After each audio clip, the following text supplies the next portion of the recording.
What's up guys, back again with another video on the channel, Breaking Code.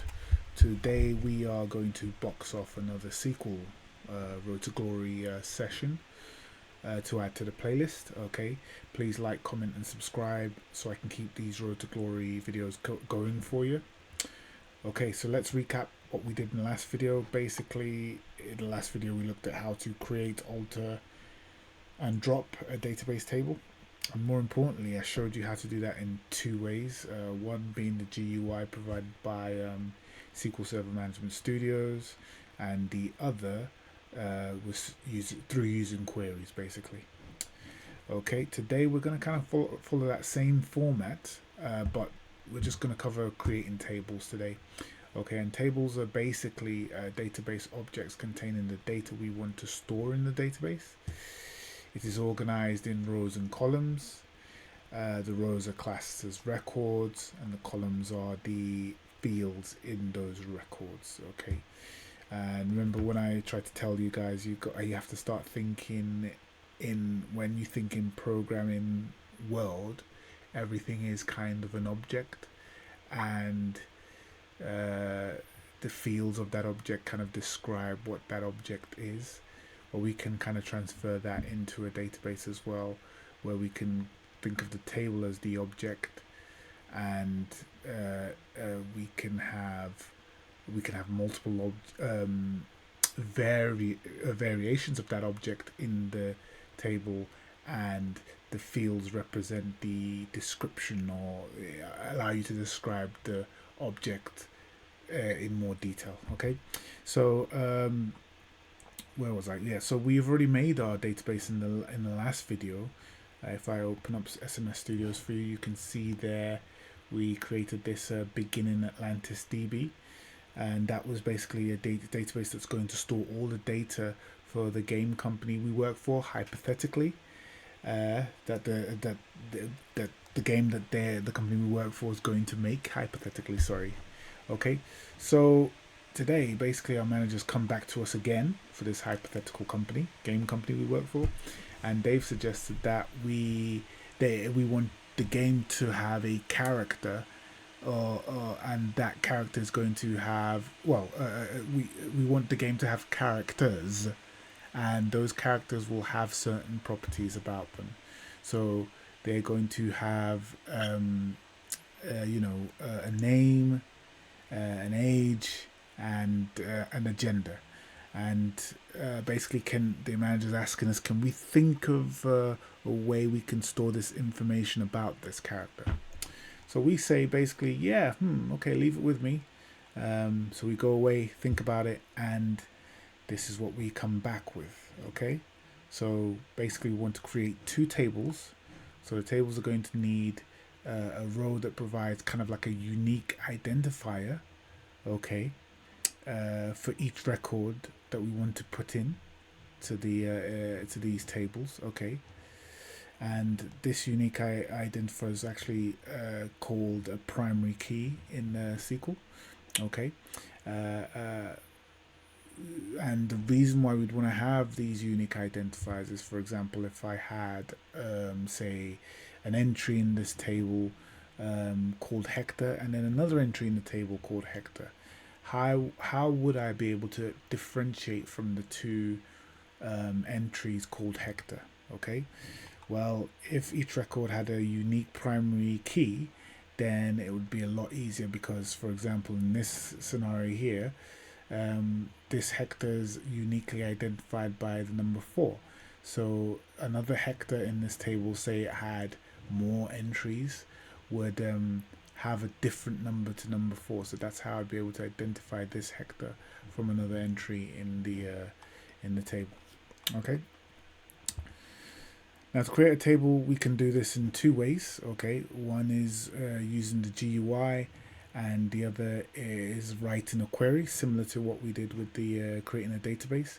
So let's head on over to SQL Server Management Studios, and we can drop down the database section here for the database that we want to work with. Again, it's the beginning Atlantis DB. Okay, and we've got this table folder here. Okay, It doesn't have anything of interest that we've created at the moment. Okay, so what we'll do is we'll right click on this and say new and then table. Okay, and that should open us something nice for us, okay, to enter in our information about each column basically. So first off, I can give the column a name. So if I go back to the PowerPoint, the name we wanted to give the first column was the ID column. So let's give this column the ID as the name. Okay, now the data type we want is that will best fit this is integer. So let's give that data type of integer, so we can drop this down here, data type. Okay, and we can say, where's integer? There's various data types here, but we're looking for integer, which would obviously be up here. Cool. Okay, and then the next thing is, do we want to allow nulls in this table? Well, no, because we want every record in entry into this table to be have a identity, a primary key or an identifier attached to each record. So if we allow the entry not to include a primary key identifier, then that wouldn't help us to find the record. So we definitely don't want to allow nulls, so we can uncheck that. Okay, and then finally, because we want to make this a primary key, this column, so we can right click there and we can click this button here to say set as a primary key. Okay, so that will basically, you can see that key there identifying that column as primary key. Okay, so the next column, we want to name that name. So we'll go over here again, we can type in there name. Okay, and then it's going to be like a string type. So in SQL, the string type is represented with the nvar. Well, we can represent that as nvar char. We'll go with a 50 version, as we want the length to be about 50 characters. Okay, and we definitely don't want to allow nulls, because we want every column in our every entry in our database table to have a name. Okay, so we uncheck the allow nulls column, allows nulls property, sorry. Okay, then next up we want to do the, what do we want? We want the age column. Okay, so we type in there age. Okay, and this is an integer, so we can go with the int. So we find that in the list, go up this time because it's in alphabetical order. And then again, we don't want to allow nulls because we want every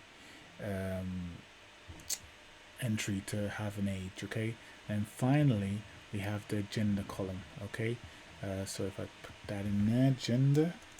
Okay, this again is going to be an int, but this time we do want to allow nulls, just in case we don't know what gender the character will be. So finally, now we're done, so we can just click right click here and click save table 1.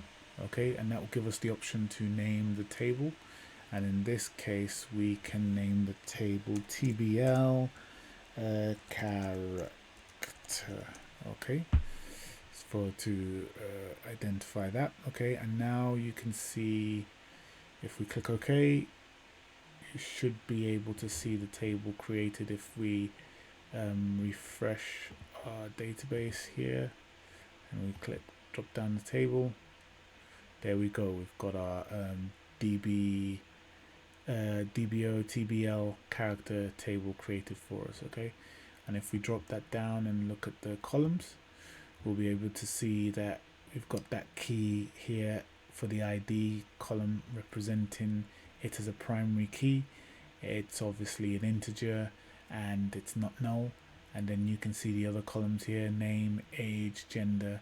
Both the name and age are not null, but obviously the gender we allow nulls in that column, so it's got a null reference there. Okay, so now we've seen how to use the GUI. Let's see how we can use the query, use a query to create a table. And we're going to actually use that to create the other table we talked about, which is this gender table here. Okay, so let's see how we can do that. So let's open up, we click this button here to open up a new query window. Okay. Okay, now once we've opened that up, make sure that we have to make sure that the query window is representing the right database. And how we can do that, and what I mean by representing the right database, is that every query we write and execute in here, we want it to execute against a particular database. Okay, and we can check that we're pointing to the right database by using the GUI again and going over here. And over here you can see that the selected database is the database we want. But if we wanted to switch between them, we could drop that list down and you get a list of other databases that we could write a query for.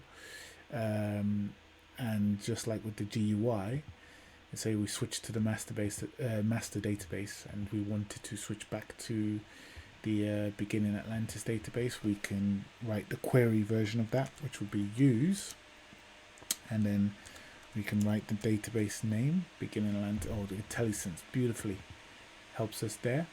And then we can go and we execute that. As you can see there, it switched us back to the database we want to use. So that's cool. Okay. So to create that table that we want to create again, we want to create this table here, table gender. And it's got an ID column, which is the primary key, and the gender column. Okay, we go over here and we use the create keyword similar to what we used in the previous video to create a database. So we create, and what do we want to create? We want to create a table, and we want to give it the name of the table, which is going to be TBL gender. Okay. Then we can open up some brackets here. Okay, cool. And we can use these brackets to put some stuff in about the columns that we want to create. So the first column we want is an ID column, I believe. Yes, it's an ID column. Okay, and that is an integer, and we don't want it to allow nulls, and also as a primary key, similar to what we did before in the GUI. So basically we say ID, which is the name of the column. Then we've got int, which is the type. We've got not null to specify that we don't want that to accept nulls. And then we want to also specify that it's a primary key column as well. Okay, cool. Okay, so next up, we also want to do the one for the gender as well. Okay, so let's see how we do that. We can just go again and we can type in gender, and this time it's not an int, it's going to be an invar char, similar to what we did before. 50 for the character length, and also this is not null as well because we don't want to accept any nulls, and I separated that with a comma. Okay, cool, so that's good to go. I'm just thinking if I missed anything there. No, okay.